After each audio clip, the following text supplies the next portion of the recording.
Hebreus, capítulo que, irmãos? 9. Isso, só para vocês irmãos estão atentos. 9, isso aí. A partir do verso 6, diz assim a palavra de Deus: estando essas coisas assim preparadas, os sacerdotes estavam continuamente na primeira tenda, a fim de realizar os atos do culto. Mas na segunda tenda, somente o sumo sacerdote entrava uma vez por ano, nunca sem sangue, o qual ele oferecia por si mesmo e pelos pecados do povo, cometidos por ignorância. Com isso, o Espírito Santo mostra que o caminho para o lugar santíssimo não está revelado enquanto a primeira tenda ainda existe. Isso é uma figura para o tempo presente, e segundo ela, quanto à consciência, tanto ofertas como sacrifícios que se oferecem não podem aperfeiçoar quem presta o culto. Essas coisas se referiam somente à comida, bebida e às diversas lavagens cerimoniais, ordenanças humanas impostas até o tempo de uma reforma. Verso 11: mas Cristo vindo como sumo sacerdote dos bens já presentes, por meio do tabernáculo maior e mais perfeito, não erguido por mãos humanas, isto é, não desta criação, e não por meio de sangue de bodes e novilhos, mas por seu próprio sangue, entrou de uma vez por todas no lugar santíssimo e obteve eterna redenção. Porque se quanto à purificação da carne e o espalhar do sangue de bodes e de touros e das cinzas de uma novilha santifica os que estão impuros, quanto mais o sangue de Cristo, que é imaculado por meio do Espírito Santo, por meio do Espírito Eterno, ofereceu a si mesmo a Deus, purificará das obras mortas a vossa consciência, para servirdes a um Deus vivo. Fala conosco, ó Pai, mais uma vez. Precisamos ouvir a Tua voz. Que o Teu Espírito Santo seja o nosso instrutor nesta noite. Venha nos instruir, ó Pai, na Tua doce, poderosa e viva palavra. Que saiamos daqui revigorados, depois de dias de lutas, cansaços, fadigas. Mas, ó Pai, eu te peço a Tua graça sobre nossas vidas, as Tuas misericórdias, para que possamos estar atentos a ouvir a Tua voz, em nome de Jesus. Amém e amém. Se assim Deus permitir, nós concluiremos este capítulo, mas vamos àquilo que já está proposto da parte de Deus, onde falamos na quarta-feira passada da importância, ainda que alguns termos repetitivos, da carta aos Hebreus. Ele estava falando para um público judeu, ele estava falando para um público místico e ritualista. Os judeus, na verdade, até hoje os judeus, uma grande maioria, chamados judeus originais, acreditam que Cristo ainda não veio, tá? Ele vai vir. Nós, enquanto igrejas, aguardamos o retorno, a parousia, a volta do Senhor. Eles ainda estão aguardando a primeira vinda, que para muitos judeus, embora Israel seja um país minúsculo no mapa, para muitos judeus, naquele país pequeno, ainda Jesus não veio sequer, para muitos deles. Então a carta aos Hebreus ela é rica num conteúdo teológico e sistemático, onde aborda alguns pontos muito importantes da teologia bíblica. Uma delas, angelologia, a supremacia de Deus, soberania, soteriologia, fala da doutrina da salvação, que o sangue de Jesus é que salva. Vai falar também da doutrina do pecado e da martiologia, que é pelo meio do sangue, por meio do sangue, que eles ofereciam sacrifício para que assim os seus pecados fossem purificados. Então é uma carta muito rica, teologicamente falando, biblicamente falando, assim como toda a palavra de Deus que tem o sopro de Deus, até também as genealogias. Há quem já se converteu ouvindo pregação sobre as genealogias. É uma prova que a palavra de Deus é viva e eficaz e mais cortante do que uma espada de dois gumes, como diz em Hebreus 4:12. Mas aqui nós vamos falar agora do serviço. Aqui estamos falando das alianças que foram estabelecidas, e essas alianças que foram estabelecidas, na verdade, foi a única aliança, a nova aliança que foi feita de uma vez por todas, Cristo com a humanidade. Tivemos várias alianças, na verdade tivemos não, Deus teve aliança e fez aliança com Adão, fez aliança com Noé, com Abraão, com Moisés, com Davi. Não deu jeito, não teve êxito, mas a única aliança perfeita foi a aliança com o sangue de Jesus, onde ele diz: este é o sangue da nova aliança, onde participamos aqui no domingo passado da mesa do Senhor, graças a essa nova aliança. Então, falamos ali do santuário, falamos dos aspectos do santuário na pregação da quarta-feira passada, no capítulo 9. Vamos falar dos serviços na tenda, dos serviços que eram oferecidos e prestados. E agora, do verso 6 até o 7, olha comigo na tua Bíblia. Estando essas coisas assim preparadas, os sacerdotes estavam continuamente na primeira tenda, a fim de realizar os atos de culto. Mas na segunda tenda, somente o sumo sacerdote entrava, uma vez por ano, nunca sem sangue, pelo qual oferecia por ele mesmo, depois pelo povo que pecava pela ignorância. Eu já falei isso na quarta-feira passada, embora a exposição ficou apenas no capítulo do verso 1 ao 5, abordei de uma maneira, de uma visão panorâmica de todo o capítulo 9. Então, na primeira tenda ficava a mesa, os pães da proposição, a bacia de lavar os pés antes deles entrarem no santuário, de lavar as mãos, o castiçal, na verdade, e depois disso estava lá a arca, o Santo dos Santos, que eu falei para vocês o que tinha dentro: o maná, tinha a vara de Arão e as pedras dos mandamentos. Mas aqui agora ele vai falar do serviço sacerdotal. Precisava e ficava um grupo de sacerdotes na primeira tenda para prestar o culto. E uma vez por ano o sumo sacerdote entrava para oferecer pecados pela ignorância. O salmista ora: Senhor, expurga de mim os pecados que eu nem me lembro mais. Pecados por ignorância, ou pecados de ignorância. Muitas vezes pecamos, irmãos, contra Deus, e às vezes estamos pensando que estamos fazendo bem, e é por ignorância. A Bíblia também vai dizer sobre um tipo de pecado que muitas vezes no dia cometemos sem perceber. Por exemplo, aquele que pode fazer o bem e não faz, já cometeu o pecado. Então, todas as vezes no dia que você pode fazer o bem por alguém, o bem por uma causa, por algo que você não fez, você já cometeu o pecado. Percebe a necessidade de estarmos constantemente aos pés da cruz, clamando, pedindo ao Senhor perdão pelos nossos pecados, porque denominamos pecados apenas muitas vezes os pecados capitais, e que além de tudo são poucos falados. Mas não, irmãos, pecado de omissão também é um pecado gravíssimo. Você poder fazer o bem e não faz, é pecado. Devemos pedir perdão a Deus por muitas coisas, todos os dias. O sumo sacerdote ia uma vez por ano para oferecer sacrifício só por quem pecava por ignorância, ou também chamado de pecado involuntário, não premeditado, não maquinado, pecado feito por intuição, por instinto, por ignorância. Esse era o serviço dos sacerdotes. A aplicação para isso é que Cristo é o nosso sumo sacerdote. A palavra de Deus vai dizer, Paulo também vai dizer, escrevendo a Timóteo: não há outro mediador, ou melhor, só apenas um mediador entre Deus e o homem, é Jesus Cristo o homem. Jesus é o único caminho, a verdade e a vida, e ninguém vai ao Pai senão por Ele. Aí eu tenho que falar onde muitos líderes religiosos estão envolvidos em cultos ecumênicos, no ecumenismo, onde mostra que todos os caminhos levam a Deus.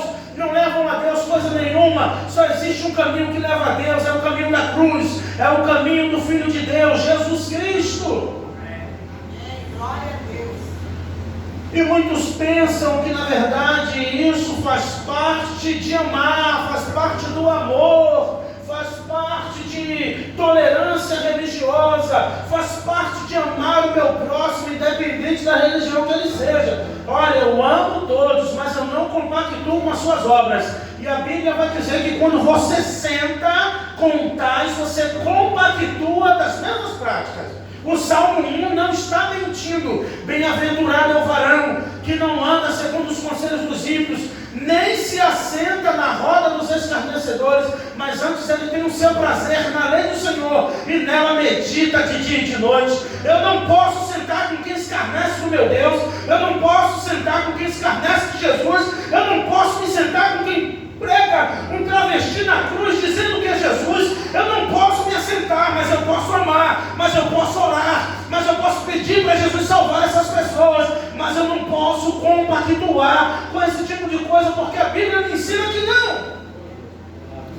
A Bíblia me ensina que um irmão repreendido 2 ou 3 vezes por causa do mesmo pecado, a Bíblia me diz que eu tenho que me afastar dele. Depois de repreendido 1 ou 2 vezes, Paulo escrevendo a Tito: deixa tu se afasta, porque a partir daí, meu irmão, você já está compactuando, está traduzindo, é sem vergonha, você tem que sair de perto. Não tem arrependimento, não tem mudança de vida, não pede socorro, não pede ajuda, e você pode estar confundindo o amor de Deus com a justiça de Deus. E pecado involuntário, pecado da ignorância é totalmente diferente daqueles que estão conscientemente blasfemando contra Deus todos os dias, daqueles que rasgam a sua voz, levantam a sua voz, e como uma cantora muito popular da Bahia, falou isso no trio elétrico, a Daniela Mercury, ela no meio do show, ela diz assim: Jesus, eu sou lésbica, e daí? É com ela e Deus.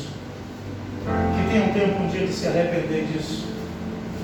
Isso aí, se você quiser pesquisar, você pode ver. Pecado involuntário, pecado por ignorância. Devemos ter misericórdia, porque é um dos atributos de Deus que Ele compartilha com o homem, a sua misericórdia. O amor é um dos atributos de Deus que Ele compartilha com o homem, mas eu não me canso de dizer que não tem nenhum atributo de Deus que seja maior do que outro. O mesmo Deus que ama é o mesmo Deus que se ira todos os dias. O mesmo Deus que ama é um Deus que é justo. O mesmo Deus que ama é um Deus que não muda. O mesmo Deus que ama é o Deus que não mente. Vamos acordar, irmãos, porque esse secularismo, esse ecumenismo, essas coisas normais que estão invadindo a nossa liturgia, as nossas igrejas, a vida, a mente de nossos filhos, nossos jovens, tem confundido e tem deixado a Bíblia em segundo plano como um ato secundário diante do amor de Deus. A Bíblia toda reflete o amor de Deus quando Ele entrega o seu Filho para morrer por todos nós. Agora, vamos falar do significado de tudo isso. Falamos do santuário, do verso 1 ao 5, do verso 6 ao 7, falamos do serviço, o significado. Olha o verso 8 até o 10 comigo. Ele começa a interpretar, e aí o Lutero já dizia isso, da Reforma Protestante. A Bíblia interpreta a própria Bíblia. Não precisa ficar preocupado, porque a Bíblia interpreta a própria Bíblia. E agora o próprio autor vai explicar. Olha o verso 8. Com isso, o Espírito Santo mostra que o caminho para o lugar santíssimo não está revelado enquanto a primeira tenda ainda existe. Enquanto tinha a primeira tenda, enquanto tinha uma tenda, a segunda tenda não podia aparecer. O véu precisou ser rasgado. Quando Jesus diz na cruz: está consumado, o véu foi rasgado de alto a baixo. E a partir daquele momento o homem teve acesso livre a Deus, através de Jesus Cristo, o Filho de Deus. Nunca esqueça, todos os caminhos não levam a Deus. O único caminho que nos leva a Deus é Jesus Cristo. E se Jesus é o caminho, não perca tempo em atalhos, porque depois de tantos anos na sua vida, você vai descobrir que perdeu tantos anos em atalhos, sendo Jesus o único caminho. O Espírito Santo vai mostrar que a tenda velha precisa ser desconstruída. É uma continuidade do que falamos semana passada, na própria palavra de Deus. Enquanto não desconstruímos a mentalidade velha, enquanto não abrimos mão dos nossos próprios preconceitos, conceitos e talvez até aquilo que dizemos de preceitos que estejam abaixo ou que tente sobressair, a palavra de Deus precisa ser desconstruído. Ele está dizendo que mostra agora a interpretação do tabernáculo, do Santo dos Santos, é o Espírito Santo. É o Espírito Santo que tem que falar no teu coração, minha irmã, meu irmão. É o Espírito Santo que tem que te convencer, porque essa é a função. Jesus disse: o Espírito Santo vos convencerá do pecado, da justiça e do juízo. E se o Espírito Santo não te convencer, ninguém mais vai te convencer. Que você precisa abrir mão de uma mentalidade engessada, ritualista, um negócio que não experimenta a movimentação, o mover, o agir de Deus. Uma vida metódica, um pensamento metódico, quadrado, antiquado, não pode experimentar as novidades de Deus, que o Espírito Santo também. Jesus disse lá a partir de João 16, dê uma lida, vai falar um pouco sobre ele, sobre o Espírito Santo. Ele nos ajuda a entender as coisas de Deus, ele nos ajuda a compreender as grandezas de Deus, ele nos faz lembrar as coisas de Deus. Uma mente, uma vida, um pensamento engessado, metódico e antiquado, o Espírito Santo não se move. E a gente canta: você tem o valor porque o Espírito Santo se move em você.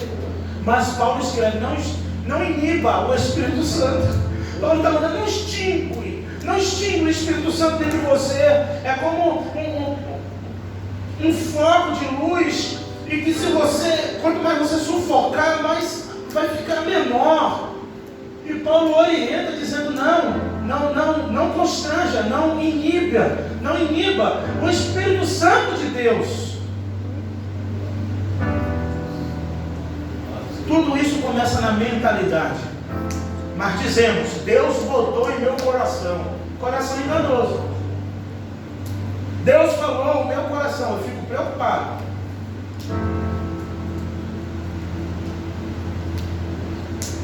O Espírito Santo convence na consciência.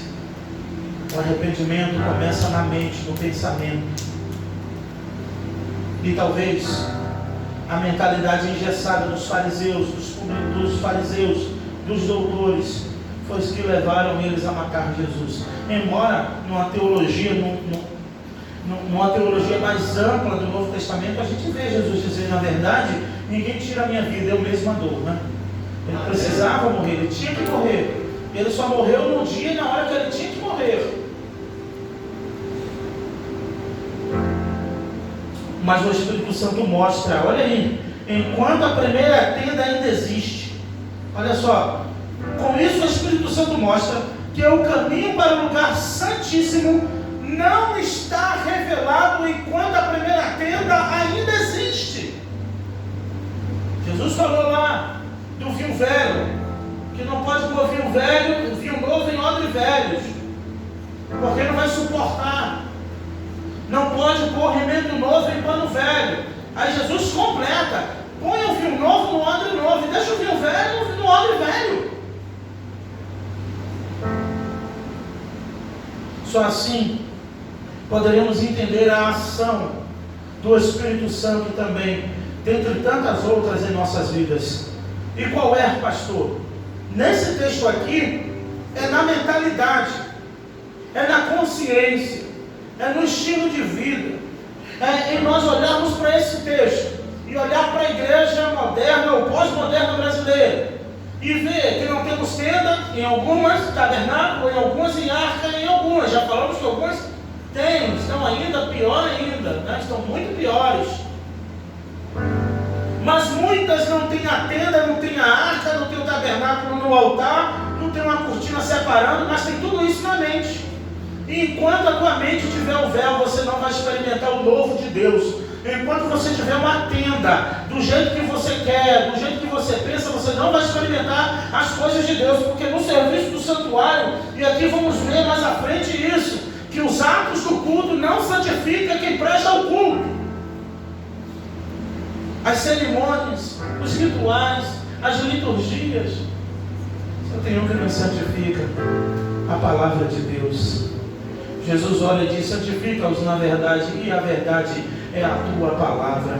É por isso que muitos estão dormindo no sono profundo de uma consciência perturbada, uma consciência obscurecida, uma consciência nebulosa, porque ainda tem tenda, ainda tem véu, ainda tem arca, e o Espírito Santo está querendo agir, está querendo se mover, está querendo impelir. Então muitas vezes temos tudo. E aqui vai mais uma dica para você aferir. Você e Deus, como está a sua intimidade com Deus? Às vezes somos tão metódicos, às vezes somos tão concisos naquilo que fazemos, às vezes temos tenda, às vezes temos tudo, mas não tem uma coisa que é um dos atributos, uma das ações do Espírito Santo. É uma das coisas que ele provoca e promove em nós. Sabe o que? Sensibilidade. Amém. Quer mais uma? Discernimento. Amém. Às vezes a gente tem tudo, faz tudo, não tem sensibilidade para ouvir a voz de Deus, até na voz de uma criança, até na voz de um irmão. Eu gosto de pensar quando Davi estava fugindo para não confrontar com Absalão, e quando ele está saindo, Simei, aquele homem, começa a jogar pedras em Davi, começa a jogar pedras e amaldiçoar o rei, porque agora ele está sem coroa. Então Joabe, o seu braço direito, um homem valente, não aceitou aquela petulância contra o rei e disse: rei, deixa ele lá agora, mata ele. E Davi diz assim: não, deixa ele amaldiçoar, porque eu não sei se é da parte de Deus que ele está fazendo isso comigo. Glória a Deus. Vai que é Deus que está mandando ele me amaldiçoar, eu mato ele, vou ter condenação pior na minha vida. Deixa que no tempo de Deus as coisas vão para o seu lugar. Às vezes a gente é rigoroso no horário, a gente é religioso, a gente faz a oração de Daniel, de manhã, meio-dia e de noite, a gente guarda até o sábado, faz tanta coisa, e não tem sensibilidade. Que hoje não tem tenda. É quando eu digo, não tem tenda, não tem arca, aqui não tem, mas às vezes na tua mentalidade tem. E Hebreus 8 vai dizer que enquanto a tenda velha existe, o Espírito Santo não age na tenda nova, que é a nova aliança. Quer trabalhar com o Senhor, trabalhe. Quer fazer, faça. A honra, o privilégio é nosso. Mas não perca a sensibilidade do Espírito Santo. Não perca o discernimento de parar e pensar: vai que esse negócio é de Deus, vai que é Deus que está mandando. Quando não é Deus que está mandando, irmãos, entenda uma coisa: quando você compreende a soberania de Deus, nunca vai ser o diabo. Ou Deus mandou, ou Deus deixou. Porque nada sai do controle das mãos de Deus na minha e na tua vida. Coisa ruim, tragédia, coisa que te entristeceu, ou Deus mandou, ou Deus deixou acontecer. Quando somos servos de Deus, entendemos isso. Até as coisas mais ruins que nos acometem, a gente diz assim: Senhor, tem misericórdia. Porque na hora que o Senhor mandar esse capeta parar de me perturbar, ele vai parar. Se eu creio em Ti, ainda está me perturbando, é porque o Senhor ainda quer que Ele me fustigue mais um pouco. Mas é só quem tem discernimento e sensibilidade do Espírito Santo para entender isso. Porque uma mente com a tenda velha não compreende essas coisas. Não compreendem, as mentes velhas não compreendem. O Espírito Santo com isso mostra, vou repetir, que no lugar, que o caminho para o lugar santíssimo não está revelado enquanto a primeira tenda ainda existe. Então o lugar santíssimo não está revelado. Qual era o lugar? O lugar onde estava a presença. Então as pessoas ficam cegas, porque o caminho do lugar santo ainda não foi revelado. Agora, o que faz a tenda velha existir? O medo de ficar na chuva e não confiar em Deus. Se tirar a tenda velha, a gente vai viver de quê? Vai ficar na chuva? Tira a tenda velha que você vai ver que Deus te dá uma nova. A nova para um lugar santo, para um lugar eterno, para um lugar das maravilhas de Deus. Mas eu vou ficar como? Eu vou viver, se eu tirar essa tenda, eu vou... Quantas pessoas dizem: não, eu não vou, porque eu vou viver de quê? Abre mão que você vai ver. Se Deus não te dá maior e melhor do que o que você precisa, que você busca. Mas quantos anos ficamos arraigados e agarrados em coisas com medo de perder e deixamos de receber novo porque estamos agarrados em coisa velha? Se desprenda do velho para receber o novo de Deus. O que passou, passou. Ontem já passou, hoje está passando, e amanhã, quem sabe o que vai acontecer? Isso é uma figura para o tempo presente. Isso que a ação do Espírito Santo está completando. Isso é uma figura para o tempo presente. E segundo ela, quanto à consciência, tanto oferta como sacrifícios que se oferecem não podem aperfeiçoar quem presta culto. Olha aí, no verso 9. Nada que tu faz te torna anjo. Nada que tu faz te deixa mais perto de Deus. O que te deixa perto de Deus é um coração quebrantado e contrito. Nem sabemos orar como convém, Paulo vai dizer. Como convém, nem sabemos orar. Mas é o Espírito Santo, o Paracleto, o Consolador, que intercede por nós. Como? Com gemidos inexprimíveis. A oração é tão ruim, que ele geme para interpretar para Deus. Você não diz que a oração é boa? E com as palavras adocicadas toca nada. O Espírito Santo quebra ela todinha, vai lá buscar o real, a linha do sentido realmente do que você está pedindo a Deus. Aí Tiago vai orar, vai escrever. Muitos oram e não recebem porque pede mal. Pede mal por quê? Porque o Espírito está pedindo bonito, mas está pedindo mal. Porque o Espírito Santo interpreta qual é a verdadeira intenção daquele pedido. E qual é a intenção do pedido? Para os seus próprios desejos. Aí Deus não dá. Eu imagino, vamos pensar assim, cada oração como um cartão. Está o Espírito Santo diante de Deus. Vamos ver as orações de Elivan hoje. Essa aqui responde Deus, porque o Espírito é do próprio Deus. Essa aqui não responde não. Como uma oração por um marido, por um enfermo, prepara e leva, Senhor. Como uma oração dessa, Deus não vai atender. O Espírito Santo deve dizer, não, pai, ele não, mata ela, para ele ficar livre dela. Já pensou se o negócio vira ao contrário? Você nunca ouviu? Eu ouvi, o irmão me contou um dia desse. Já orei para Deus cuidar e levar. Prepara e leva. Ainda está vivo, né? Deus ainda está, né? Doido para Deus matar o coitado. Quem tem que morrer é tu, miserável.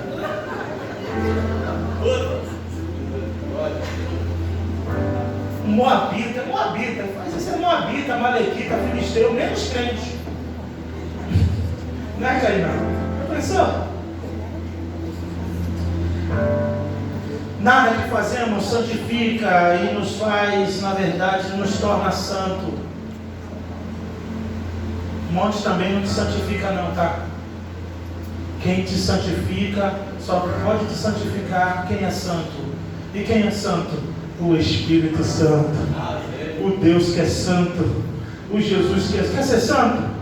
Pede a Deus. Quer ser santificado? Pede a Deus, ao Espírito Santo, me santifica, Senhor.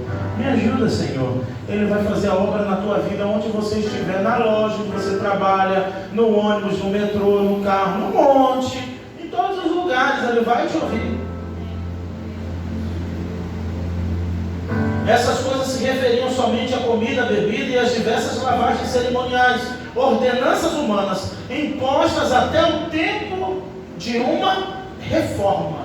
Qual é a proposta? Faça uma reforma na sua mente. Reveja a sua vida. Reformule os seus pensamentos. Desconstrua, para que Deus possa construir o novo na sua mente. Pastor, mas tem 10 anos que eu penso assim. E daí? Mas 20 anos eu aprendi assim. Hoje tu está aprendendo diferente. Está tendo a chance de experimentar o novo de Deus na tua vida. À luz da sua santa palavra. É só você olhar aí que você vai ver o que eu estou dizendo. Essas coisas se referiam somente à comida, à bebidas, às diversas lavagens cerimoniais, ordenanças humanas impostas até o tempo de uma reforma. Depois que a reforma chega, as coisas velhas se passaram e tudo se fez novo. Mas Cristo vindo como sumo sacerdote, olha ele apresentando, ele falou da competência do sacerdote, dos sumos sacerdotes, apresentou os sacrifícios, apresentou o santuário, o serviço, o significado e agora a nova aliança. a soberania de Cristo, como ele sempre apresenta, a supremacia de Cristo. Olha agora que coisa linda. Mas Cristo vindo como sumo sacerdote dos bens já presentes, por meio do tabernáculo maior e mais perfeito, não erguido por mãos humanas, isto é, não desta criação, e não por meio de sangue de bodes e novilhos, mas por seu próprio sangue, entrou de uma vez por todas no lugar santo, e obteve a eterna redenção. O sacerdote acabou ficar indo lá uma vez por ano, acabou de uma vez por todas. Ele foi lá e prestou uma redenção eterna. Essa palavra redenção, os militares, guardas, vão entender melhor o que é render. E empresas, pelo menos de segurança, que se o outro colega atrasar, aquele guarda, mesmo tendo horário, ele não pode deixar aquela guarita desguarnecida, nem que ele brigue. É assim, não, nem que ele brigue com o outro depois, mas se ele atrasar 4 horas, 5 horas, 6 horas, ele tem que ficar ali, ele só pode sair quando é rendido. E redenção aqui é nesse sentido de se colocar no lugar do outro. E Jesus se colocou no meu lugar e no teu lugar para sempre. Foi para sempre, não foi mais uma vez por ano. Foi para sempre, para a eternidade. Por isso que algumas coisas Paulo vai dizer.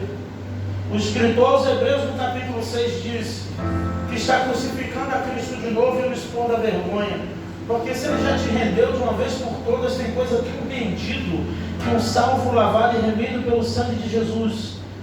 Mas Cristo vindo de uma vez por todas, num sacrifício por meio de um tabernáculo, olha só, maior e perfeito, não erguido por mãos humanas, e não por sangue de bodes, o verso 12, de novilhos, não, mas pela eterna redenção, ele obteve, na verdade, o nosso lugar para sempre. Olha o verso 13, porque se quanto à purificação da carne, espalhar do sangue de bodes e touros, das cinzas de uma novilha, santifica os que estão impuros, quanto maior o sangue de Jesus, que é imaculado, por meio do Espírito Eterno, ofereceu a si mesmo a Deus, purificará das obras mortas a vossa consciência.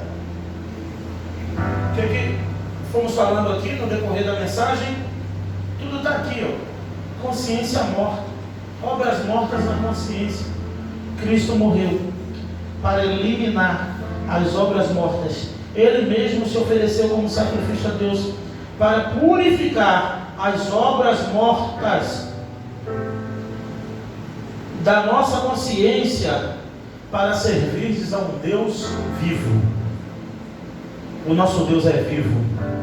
Ele não está acorrentado nas paredes de uma religião. Ele não está numa caixinha de fósforo que você determina quando ele vai agir e como ele vai agir. E por pensar assim, muitos não têm experimentado o agir de Deus. E Deus diz em Isaías que assim como a terra é distante do céu, assim são os meus pensamentos dos vossos, e os meus caminhos dos vossos caminhos. O que sabemos de Deus é só a fragrância, é só o rastro. Porque até para saber dele, ele diz assim: se você me buscar, eu me deixarei ser achado por vós. Não é a sua aptidão, não é a sua consciência, não é a sua experiência, não é o seu tempo de igreja que te diz se você conhece mais a Deus do que o outro, não, tá?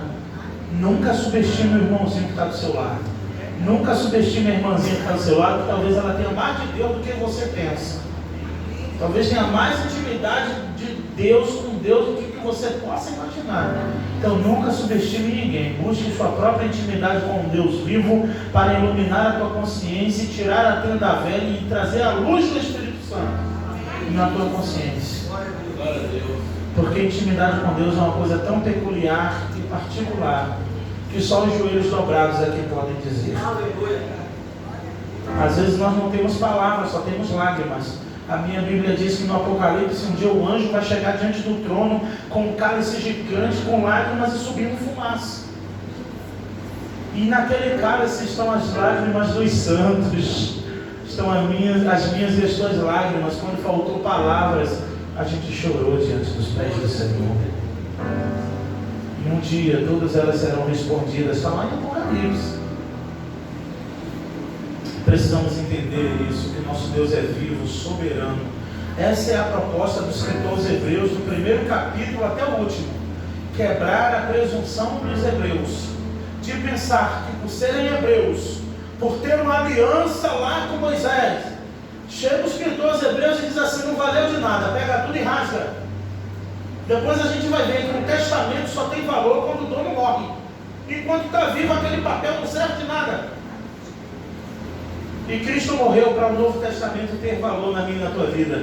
E hoje somos chamados de co-herdeiros de Deus. Toda a herança de Cristo foi repartida conosco, porque Cristo morreu e participamos da sua herança. E o nosso nome está escrito no livro da vida do Deus vivo. Que Deus nos abençoe. Amém.